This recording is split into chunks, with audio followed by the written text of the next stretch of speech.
ಎಲ್ರಿಗೂ ನಮಸ್ಕಾರ. Welcome back to Billy kitchen and blog. ಇವತ್ತು ನಾನು ಲಾಲಿಪಾಪ್ ರೆಸಿಪಿಯನ್ನು ಮಾಡ್ತಾಯಿದ್ದೀನಿ.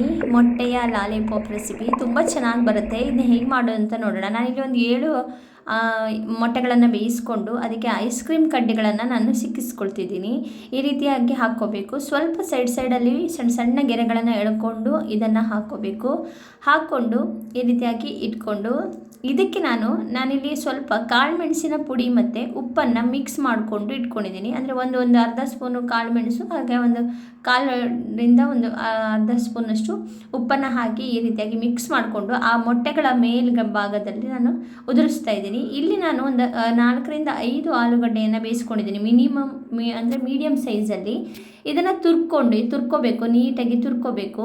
ಬಿಸಿ ಇದೆ, ಇದನ್ನು ನೀಟಾಗಿ ತುರ್ಕೊಂಡು ಇದಕ್ಕೆ ನಾನು ಸ್ವಲ್ಪ ಉಪ್ಪು, ಒಂದು ಅರ್ಧ ಸ್ಪೂನು ಉಪ್ಪು, ಹಾಗೆ ಕಾಳು ಮೆಣಸಿನ ಪುಡಿ 1 ಸ್ಪೂನು ಗರಂ ಮಸಾಲ ಪುಡಿ, ಹಾಗೆ ಚಿಲ್ಲಿ ಫ್ಲೇಕ್ಸನ್ನು ಹಾಕ್ತಾಯಿದ್ದೀನಿ. ಅದಕ್ಕೆ ಹಾಗೆ ಸ್ವಲ್ಪ ಕೊತ್ತಂಬರಿ ಸೊಪ್ಪನ್ನು ಕೂಡ ಇದಕ್ಕೆ ಹಾಕ್ತಾಯಿದ್ದೀನಿ. ಇವೆಲ್ಲವನ್ನು ಹಾಕಿ ಈ ರೀತಿಯಾಗಿ ಮಿಕ್ಸ್ ಮಾಡ್ಕೋಬೇಕು. ಈ ಲಾಲಿಪಾಪ್ ರೆಸಿಪಿ ನೋಡ್ತಿರ್ಬೋದು, ಈ ರೀತಿಯಾಗಿ ಮಿಕ್ಸ್ ಮಾಡಿ ಇಟ್ಕೋಬೇಕು.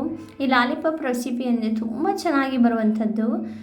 ಟೇಸ್ಟ್ ಕೂಡ ತುಂಬ ಚೆನ್ನಾಗಿರುತ್ತೆ. ಮಕ್ಕಳಿಗೆಲ್ಲ ತುಂಬ ಇಷ್ಟಪಟ್ಟು ತಿಂತಾರೆ ಮಕ್ಕಳು. ಇಲ್ಲಿ ನಾನು ಬೇಯಿಸ್ಕೊಂಡಂಥ ಆಲೂಗಡ್ಡೆಯನ್ನು ಈ ರೀತಿಯಾಗಿ ನಾನು ಮಸಾಲೆ ಎಲ್ಲ ಹಾಕ್ಕೊಂಡು ಇಟ್ಕೊಂಡಿದ್ನಲ್ಲ, ಅದನ್ನು ಈ ರೀತಿಯಾಗಿ ಮೊಟ್ಟೆಗೆ ಕೋಟ್ ಮಾಡ್ತಾಯಿದ್ದೀನಿ. ಈ ರೀತಿಯಾಗಿ ಅದನ್ನು ಬೈಂಡ್ ಮಾಡಬೇಕು. ಕಂಪ್ಲೀಟಾಗಿ ಫುಲ್ಲಾಗಿ ಅದನ್ನು ಸುತ್ಕೋಬೇಕು. ಈ ರೀತಿಯಾಗಿ ನೀಟಾಗಿ ಸ್ವಲ್ಪ ಬೇಕಾದರೆ ಆಲೂಗಡ್ಡೆಯನ್ನು ಹಚ್ಚುವಾಗ ಇದಾದರೆ ಸ್ವಲ್ಪ ಕೈಗೆ ನೀರು ತಾಗಿಸ್ಕೊಂಡು ಹಚ್ಕೋಬೋದು. ಆಮೇಲೆ ನಾನಿಲ್ಲಿ ಎಕ್ಸ್ಟ್ರಾ ಒಂದು 2 ಮೊಟ್ಟೆಗಳನ್ನು ಹಾಕ್ಕೊಂಡು ಅದಕ್ಕೆ ಸ್ವಲ್ಪ ಉಪ್ಪನ್ನು ಹಾಕಿ ಈ ರೀತಿಯಾಗಿ ಮಿಕ್ಸ್ ಮಾಡ್ತಾಯಿದ್ದೀನಿ. ಇದು ನಾವು ಅದಕ್ಕೆ ಅದ್ದಿ ಬಿಡುವಂಥದ್ದು. ಇಲ್ಲಿ ನಾನು ಮಿಕ್ಸ್ ಮಾಡಿ ಇಟ್ಕೊಂಡು ಈಗ ಇಲ್ಲಿ ಸ್ವಲ್ಪ ನಾನು ಟೋಸ್ಟ್ ಏನಿದೆ ಅದರ ಕ್ರಮ್ಸನ್ನು ಮಾಡಿಟ್ಕೊಂಡಿದ್ದೀನಿ, ಅಂದರೆ ಪುಡಿ ಮಾಡಿಟ್ಕೊಂಡು ಈ ರೀತಿಯಾಗಿ ಫಸ್ಟಾಗಿ ಮಾಡಿಟ್ಕೊಂಡಂತಹ ಲಾಲಿಪಾಪ್ಗಳನ್ನು ಈ ರೀತಿಯಾಗಿ ಮೊಟ್ಟೆಯಲ್ಲಿ ಅದ್ದಿ ನಂತರ ಬ್ರೆಡ್ ಕ್ರಮ್ಸಲ್ಲಿ ಹಾಕಿ ಇದು ಮಾಡ್ಕೋಬೇಕು. ಈ ರೀತಿಯಾಗಿ ಉದುರಿಸ್ಕೊಂಡು ನೀಟಾಗಿ ಎಲ್ಲ ಕಡೆ ಅಪ್ಲೈ ಮಾಡಬೇಕು. ಅದನ್ನು ತುಂಬ ಟೇಸ್ಟಿಯಾಗಿ ಬರ್ತದೆ, ಹಾಗೆ ಕ್ರಿಸ್ಪಿ ಕೂಡ ಚೆನ್ನಾಗಿರುತ್ತೆ, ತುಂಬ ಟೇಸ್ಟ್ ಚೆನ್ನಾಗಿರುತ್ತೆ. ನೋಡಿ, ನಾನು ಅದೇ ಥರ ಎಲ್ಲವನ್ನು ಮಾಡ್ಕೋತಾ ಇದ್ದೀನಿ. ಈ ರೀತಿಯಾಗಿ ರೆಡಿ ಮಾಡಿ ಇಟ್ಕೊಂಡ್ರೆ ಮತ್ತೆ ಎಣ್ಣೆ ಕಾದ ತಕ್ಷಣ ಇಮಿಡಿಯೇಟ್ ಆಗಿ ಆಗೋಗುತ್ತೆ. ಇದು ಈ ರೀತಿಯಾಗಿ ರೆಡಿ ಮಾಡಿ ಇಟ್ಕೊಂಡಿದ್ದೀನಿ. ಈ ರೆಡಿ ಮಾಡಿ ಇದನ್ನು ನಾನಿಲ್ಲಿ ಎಣ್ಣೆಯನ್ನು ಕಾಯಲಿಕ್ಕೆ ಇಟ್ಟಿದ್ದೀನಿ. ಇದು ಸ್ವಲ್ಪ ಬಿಸಿ ಆದ ತಕ್ಷಣ, ಅಂದರೆ ಬಿಸಿ ಆದ ಮೇಲೆ ಈಗ ನಾನೇನಿಗೆ ಮಾಡಿ ಇಟ್ಕೊಂಡಿದ್ದೀನಲ್ಲ ಇದನ್ನು ಹಾಕುವಂಥದ್ದು. ಈ ರೀತಿಯಾಗಿ 2 ಸೈಡ್, ಅಂದರೆ ಎಲ್ಲ ಕಡೆನೂ ಚೆನ್ನಾಗಿ ಬೇಯಿಸ್ಕೋಬೇಕು. ಈ ರೀತಿಯಾಗಿ ನಾನು ಅದರ ಮೇಲೆ ಸ್ವಲ್ಪ ಆಯಿಲನ್ನು ಅಪ್ಲೈ ಮಾಡ್ತಾಯಿದ್ದೀನಿ. ಈ ರೀತಿಯಾಗಿ ಎಲ್ಲ ಸೈಡು ಕೂಡ ನೀಟಾಗಿ ಬೇಯಿಸ್ಕೊಳ್ಳುವಂಥದ್ದು. ತುಂಬ ಚೆನ್ನಾಗಿ ಬರ್ತದೆ ಈ ಲಾಲಿಪಾಪ್ ರೆಸಿಪಿ, ಆ್ಯಂಡ್ ಮಕ್ಕಳಿಗೆ ತುಂಬ ಇಷ್ಟ ಆಗುವಂಥದ್ದು. ಈ ರೀತಿಯ ಹೆಚ್ಚಿನ ವೀಡಿಯೋಗಳಿಗಾಗಿ ನನ್ನ ಚಾನಲ್ನ ಸಬ್ಸ್ಕ್ರೈಬ್ ಮಾಡೋದನ್ನ ಮರಿಬೇಡಿ.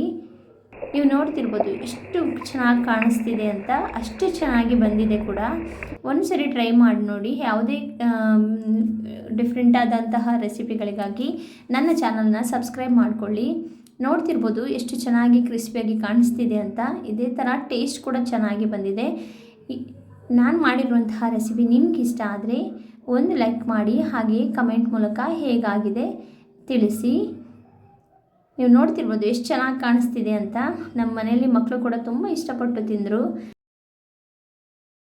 ನಮ್ಮ ರೆಸಿಪಿ ನಿಮ್ಗೆ ಇಷ್ಟ ಆದರೆ ನನ್ನ ಚಾನಲ್ನ ಸಬ್ಸ್ಕ್ರೈಬ್ ಮಾಡಿ. Thanks for watching.